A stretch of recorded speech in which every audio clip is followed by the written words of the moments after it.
कि उम्मत मुस्लिमा एक जिस्म वाहिद की मानद है। जब जिस्म के एक हिस्से को तकलीफ़ पहुंचती है तो पूरा जिस्म उस तकलीफ़ को महसूस करता है। कोई कहता है कि ये साइंटिफिक टेक्नोलॉजी के ज़रिए से अमेरिका ने एक ख़ुद साख्ता ज़लज़ला तुर्की के अंदर पैदा किया है। तो अमेरिका जैसे मुल्क को भी समंदरी तूफ़ानों, टॉर्नेडोज़ और ट्विस्टर्स वगैरह का सामना रहता है। बनी इसराइल की कौम में 3 लोग थे जिनको अल्लाह ने आज़माया। हज़रत अबू हुरैरा रज़ी अल्लाह ताला अन्हो से रिवायत है कि हुज़ूर सल्लल्लाहु अलैहि वसल्लम ने फ़रमाया कि बनी इसराइल के 3 लोग थे। एक कोढ़ी था, दूसरा सर से गंजा और तीसरा नाबीना, आँखों से महरूम। तीनों को आज़माने का अल्लाह ताला ने इरादा किया।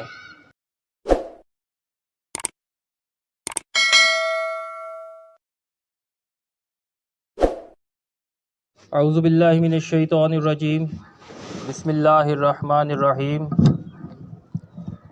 अज़ीज़ तलबा और मदरसा हाज़ा के मुअज़्ज़ज़ असातिज़ा कराम, अस्सलामु अलैकुम। अज़ीज़ तलबा, जैसा कि आप सबको मालूम है कि इस वक्त हमारे बरादर इस्लामी मुल्क तुर्की को ज़लज़ला जैसी कुदरती आफत का सामना है। वहाँ पर लाखों लोग बेघर हो चुके हैं, हज़ारों लोग लुक़्मा अजल बन चुके हैं। लाखों लोग इस शदीद सर्दी के मौसम में खुले आसमान तले ज़िंदगी गुजारने पर मजबूर हैं। दुख और आजमाइश की इस घड़ी में हम अपने तुर्की के इस्लामी भाइयों की दुख और तकलीफ़ में बराबर के शरीक हैं, क्योंकि हुज़ूर सल्लल्लाहु अलैहि वसल्लम ने फ़रमाया कि उम्मत मुस्लिमा एक जिस्म वाहिद की मानद है। जब जिस्म के एक हिस्से को तकलीफ़ पहुंचती है तो पूरा जिस्म उस तकलीफ़ को महसूस करता है। तो इस वजह से ये आज़माइश सिर्फ़ तुर्की वालों के लिए नहीं बल्कि पूरी उम्मत मुस्लिमा के लिए आज़माइश है, और उनके दुख में हम भी बराबर के शरीक हैं। हमें चाहिए कि उनके लिए दुआ भी करनी चाहिए और जिस हद तक मुमकिन हो सके उनकी मदद करने की कोशिश करें। इस वक्त इस ज़लज़ला के बारे में मुख्तलिफ़ लोग मुख्तलिफ़ किस्म की बातें कर रहे हैं। सोशल मीडिया पर अफवाहों का एक बाज़ार गर्म है। कोई इसको हमारी बदआमालियों और गुनाहों के नतीजे में अल्लाह का अज़ाब करार देता है। कोई कहता है कि ये साइंटिफिक टेक्नोलॉजी के ज़रिए से अमेरिका ने एक ख़ुद साख्ता ज़लज़ला तुर्की के अंदर पैदा किया है। किसी का ख्याल है कि ये कुदरती आफत है। अलगर्ज़ मुख्तलिफ़ लोगों की मुख्तलिफ़ आरा हैं। ये बात याद रखें कि इस तरह की आफत इस दुनिया में पहली दफ़ा नहीं आई। बनी नौ इंसान को पहले भी इसी तरह की बहुत सारी कुदरती आफात का सामना करना पड़ा है। जैसा कि अभी हाल ही में आपके मुल्क को सैलाब की सूरत में एक कुदरती आफत का सामना था। अमेरिका जैसे तरक्की याफ्ता ममालिक, जिन पर इस वक्त कुछ लोग इल्ज़ाम लगा रहे हैं कि शायद ये तुर्की का ज़लज़ला उन्होंने किसी साइंसी टेक्नोलॉजी की मदद से ख़ुद पैदा किया है। तो अमेरिका जैसे मुल्क को भी समंदरी तूफ़ानों, टॉर्नेडोज़ और ट्विस्टर्स वगैरह का सामना रहता है। टॉर्नेडो समझते हैं आप लोग? जब हवा का दबाव किसी इलाके में बहुत कम हो जाता है तो इर्द गिर्द की हवा उस खला को पूरा करने के लिए आती है, तो एक राउंड शेप में हवा जो है वो चक्कर लगाना शुरू कर देती है। हमारे इलाके में भी आप लोगों ने छोटे छोटे ट्विस्टर देखे होंगे। तो टॉर्नेडो बहुत बड़ा होता है, वो पूरे के पूरे देहातों को अपने साथ उड़ा के ले जाता है। तो इस तरह की आफात वहाँ पे भी आती हैं। तो ये जो कुदरती आफात होती है, दरअसल अल्लाह ताला की कुदरत की निशानियाँ होती हैं। अल्लाह ताला इंसानों को अपनी कुदरत की निशानियाँ दिखाता है, सैलाब की सूरत में, टॉर्नेडोज़ की सूरत में, समंदरी तूफ़ानों की सूरत में, ज़लज़ले की सूरत में। ये सब अल्लाह की कुदरत की निशानियाँ हैं और इस तरह की आजमाइशों के ज़रिए से अल्लाह ताला अपने बंदों को आज़माता है। इरशाद बारी ताला है, वलनबलुवन्नकुम बिशैइन मिनल खौफि वल जूइ व नक्सिम मिनल अम्वालि वल अनफुसि वस्समरात। हम तुम्हें ज़रूर बिल ज़रूर आज़माएंगे। मिनल खौफ, खौफ के ज़रिए से, वल जू, भूख के ज़रिए से, व नक्सिम मिनल अम्वाल, तुम्हारे मालों में कमी के ज़रिए से, वल अनफुसी, तुम्हारी जानों में कमी के ज़रिए से, वस्समरात, तुम्हारे फलों में कमी के ज़रिए से। समरात दरअसल किसी भी काम का नतीजा होता है। जो कोशिश आप करते हैं किसी काम को पाए तकमील तक पहुंचाने के लिए, उसका जो रिज़ल्ट आता है उसको कहते हैं समर। तो अल्लाह ताला आपको आज़माता है, कभी आपको कामयाब करता है और कभी आपको नाकाम कर देता है। दोनों सूरतों में अल्लाह की आज़माइश होती है। तो इसमें हमारा एटीट्यूड क्या होना चाहिए? अल्लाह पाक ने फरमाया, वबश्शिर साबिरीना, बशारत है, खुशखबरी है सब्र करने वालों के लिए। अल्लज़ीना इज़ा असाबतहुम मुसीबा, जब उन पर कोई मुसीबत आती है, क़ालू, तो वो कहते हैं, इन्ना लिल्लाहि, सब कुछ अल्लाह ही की तरफ से है, व इन्ना इलैहि राजिऊन, और हमें भी अल्लाह ही की तरफ लौट कर जाना है। तो ये सब कुछ अल्लाह ही का है और अल्लाह ही की तरफ हमें भी लौट कर जाना है। तो ये भी अल्लाह ताला की तरफ से पूरी उम्मत मुसलमा के लिए एक आज़माइश है। आज़माइश की इस घड़ी में जिनका नुकसान हुआ है उन्हें सब्र करना चाहिए, और जिन पर ये आफत नहीं आई उनका एटीट्यूड ये होना चाहिए कि उन लोगों की जितनी मुमकिन हो सके मदद करें। हुज़ूर सल्लल्लाहु अलैहि वसल्लम ने फरमाया कि जब कोई मुसलमान अपने किसी मुसलमान भाई की मदद करने के लिए एक कदम चलता है, तो उसका वो एक कदम चलना मुझे मस्जिद नबवी में 1 महीना तवाफ़ में बैठने से ज़्यादा महबूब है।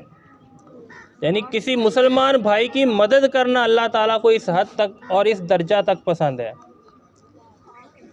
तो अल्लाह ताला ने जिन साहिब सरवत लोगों को माल दिया है, वो भी उनके लिए आजमाइश है कि मुश्किल वक्त में और मुसीबत में वो दूसरों की किस हद तक मदद करते हैं, मुश्किल में घिरे हुए लोगों के किस हद तक काम आते हैं।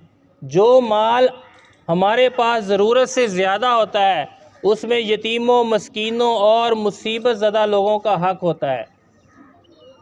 ये माल दे के भी अल्लाह ताला बंदे को आज़माता है। बनी इसराइल की कौम में 3 लोग थे जिनको अल्लाह ने आज़माया। हज़रत अबू हुरैरा रज़ी अल्लाह ताला अन्हु से रिवायत है कि हुज़ूर सल्लल्लाहु अलैहि वसल्लम ने फरमाया कि बनी इसराइल के 3 लोग थे, एक कोढ़ी था, दूसरा सर से गंजा और तीसरा नाबीना, आँखों से महरूम। तीनों को आज़माने का अल्लाह ताला ने इरादा किया। तो उन तीनों के पास अल्लाह पाक ने एक फ़रिश्ते को भेजा। सबसे पहले फ़रिश्ता कोढ़ी के पास गया, उससे पूछा कि बताओ क्या चाहते हो। तो उसने कहा कि मैं कोढ़ के मर्ज़ में मुब्तला हूँ, मेरे जिस्म से बदबू आती है, लोग मुझे अपने पास नहीं बैठने देते, मैं कहीं पे जाता हूँ तो लोग वहाँ से उठ के चले जाते हैं, मैं चाहता हूँ कि मेरा ये कोढ़ का मर्ज़ ठीक हो जाए। तो फरिश्ते ने ऐसे उसके जिस्म पे हाथ फेरा, उसका कोढ़ का मर्ज़ बिल्कुल ठीक हो गया। फिर अल्लाह के हुक्म से फरिश्ते ने उसको एक ऊँटनी दी, उस ऊँटनी ने एक बच्चा पैदा किया, उससे फिर आगे ऊँटों की तादाद बढ़ना शुरू हो गई और एक वक्त ऐसा आया कि पूरा जंगल ऊँटों से भर गया। वही फरिश्ता गंजे के पास गया, उसे भी यही कहा जाके कि बताओ क्या चाहते हो। उसने कहा मेरी ख्वाहिश है कि मेरे सर पे बाल आ जाए। तो फरिश्ते ने उसके सर पे हाथ फेरा, उसके सर पे भी बाल आ गए। उसे एक गाय अल्लाह के हुक्म से दे दी। उस गाय से भी आगे उसके बच्चे पैदा हुए और उसके पास काफ़ी माल मवेशी जमा हो गए। वही फरिश्ता फिर अंधे के पास भी गया, उसे भी फरिश्ते ने यही सवाल किया। तो उसने कहा कि आँखों से ज़्यादा अच्छी चीज़ और क्या हो सकती है जो इस वक्त मुझे चाहिए, मैं चाहता हूँ मेरी बिनाई वापस आ जाए। तो फरिश्ते ने उसकी आंखों पे हाथ फेरा, उसकी बिनाई वापस आ गई, उसको नज़र आना शुरू हो गया। उसे फरिश्ते ने एक बकरी दी, उस बकरी से बच्चा पैदा हुआ और बकरियों के तादाद में इजाफा होना शुरू हो गया। यानी खुशहाल हो गए वो तीनों लोग। अल्लाह ताला ने उनको माल दे के आजमाया। काफ़ी अरसे के बाद जब माल की फरावानी उनके पास हो गई तो अल्लाह ताला ने उसी फरिश्ते को दोबारा उन तीनों लोगों के पास भेजा। पहला शख्स कौन था? कोढ़ी, कोढ़ के मर्ज़ में मुब्तला। तो फरिश्ता उसी हालत में इंसानी शक्ल में कोढ़ के मर्ज़ में मुब्तला होकर फरिश्ता उस शख्स के पास गया और उससे जाके फ़रियाद की कि मैं बहुत परेशान हाल हूँ, मैं कोढ़ के मर्ज़ में मुब्तला हूँ, लोग मुझे अपने पास बैठने नहीं देते, मेरे जिस्म से बदबू आती है, तो मैंने कहीं दूर जाना है, मेरे पास मालो सबाब ख़त्म हो चुका है, अल्लाह के वास्ते अपने ऊँटों में से एक ऊँट मुझे दे दो ताकि मैं इस पे सफ़र कर सकूं और अपने घर पहुंच सकूं। तो उस शख्स ने उसको बड़े बुरे तरीके से धुतकार दिया कि जाओ जाओ, मेरे पास कोई माल नहीं है। तो फरिश्ते ने उसे याद करवाया। फरिश्ते ने कहा मैं तुम्हें जानता हूँ, तुम वही हो ना जो मुझ जैसी हालत में थे, कोढ़ के मर्ज़ में मुब्तला थे, और उसके बाद फिर किसी अल्लाह के बंदे ने आकर तुम्हें ठीक किया था और आज तुम्हारे पास मालो दौलत है और अब तुम दूसरों पे तरस नहीं खाते। तो वो मुकर गया। उसने कहा नहीं नहीं, मैं तो शुरू से ऐसा ही हूँ, मेरे पास तो मेरे आबाओ अजदाद से मालो दौलत मौजूद है, तुमने किसी और को देखा होगा, मैं तो वो हूँ ही नहीं। तो फरिश्ते ने फिर उसको बताया कि मैं अल्लाह के हुक्म से यहाँ पे आया हूँ, मैं फ़रिश्ता हूँ, लिहाजा अल्लाह ने फ़ैसला किया कि तुम्हारा सारा मालो दौलत वापस ले लिया जाए और तुम्हें दोबारा उसी हालत में लौटा दिया जाए जिस हालत में तुम पहले थे। दोबारा उसको कोढ़ का मर्ज़ लाहक हो गया, उसके माल मवेशी ऊँट सारे मर गए। अल्लाह ताला ने उसको दोबारा उसी हालत में वापस लौटा दिया। वही फ़रिश्ता फिर गंजे के पास गया, उसको भी जाकर यही सवाल किया, उसने भी आगे से इनकार किया, धुतकार दिया, उसकी कोई मदद ना की। अल्लाह ताला ने उसको भी दोबारा उसकी वैसी ही हालत कर दी जैसी उसकी हालत पहले थी। उसके भी माल मवेशी सारे ख़त्म हो गए और उसके सर के बाल भी वैसे ही गायब हो गए जैसे पहले थे। वही फ़रिश्ता जब नबीना शख्स के पास गया तो उस फरिश्ते ने जाके उनसे सवाल किया कि, और फरिश्ता जब भी तीनों के पास गया उन्हीं की हालत बना के गया। यानी कोढ़ी के पास गया तो कोढ़ के मर्ज़ में मुब्तला होके, गंजे के पास गया तो उसी हालत में जैसे वो था पहले गंजा, और जब नबीना के पास गया तो नबीना की हालत में। तो उस नबीना से जाके जब फरिश्ते ने सवाल किया कि मैं बड़ा परेशान हाल हूँ, मेरी मदद करो, तो नबीना शख्स ने कहा कि मेरे पास जितना भी माल इस वक्त मौजूद है वो अल्लाह की तरफ से मुझे अता किया गया है। मैं भी पहले तुम्हारी जैसी हालत में था, मेरा भी कोई पुरसाने हाल नहीं था, लेकिन अल्लाह ताला ने मुझ पर इनाम किया, मुझे ठीक किया और मुझे मालो दौलत से नवाजा। अगर तुम उस अल्लाह के नाम पर मुझसे मांगने के लिए आए हो तो तुम्हें मेरे माल में से जो चाहिए ले जाओ।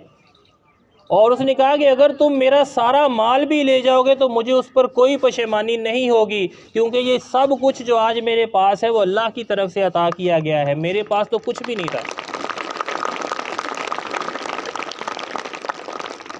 तो फिर उस फरिश्ते ने नबीना शख्स को बताया कि मैं अल्लाह की तरफ से मुकर्रर किया गया फ़रिश्ता हूँ, अल्लाह ताला तुमसे राज़ी हो गए हैं, लिहाजा ये सारा माल तुम्हारा है, मुझे इसमें से कुछ भी नहीं चाहिए, जाओ खाओ पियो और ऐश करो। तो अल्लाह ताला अपने बंदों को माल देकर भी आज़माता है। तो जैसे तुर्की वालों के लिए इस वक्त आजमाइश की घड़ी है, इस तरह तमाम उम्मत मुसलमा के जितने भी साहिब सरवत लोग हैं उनके लिए भी आजमाइश की घड़ी है कि वो किस हद तक जाकर अपने भाइयों की मदद करते हैं। तो इसी सिलसिले में मुल्क पाकिस्तान ने भी तुर्की भाइयों की मदद करने के लिए एक रिलीफ फ़ंड कायम किया है, जिसमें पाकिस्तान के तमाम लोग अपना हिस्सा शामिल कर सकते हैं। तो इसमें बढ़ चढ़कर हिस्सा लें। आजमाइश किसी पर भी आ सकती है, मुश्किल वक्त कभी भी किसी पर भी आ सकता है। तो ये अल्लाह की आजमाइशें होती हैं, इसमें हमें अपने भाइयों की भरपूर मदद करनी चाहिए। तो आज आपके लिए ये जो सेशन रखा गया था, इसका मकसद यही है कि आपको ये तरगीब दिलाई जाए कि आप अपने तुर्क भाइयों की मदद करें, जिस हद तक मुमकिन हो सकता है मदद करें। आपके गांव में कोई लोग अगर मदद करना चाहते हैं तो वो भी इस फ़ंड में पैसे जमा करवा सकते हैं।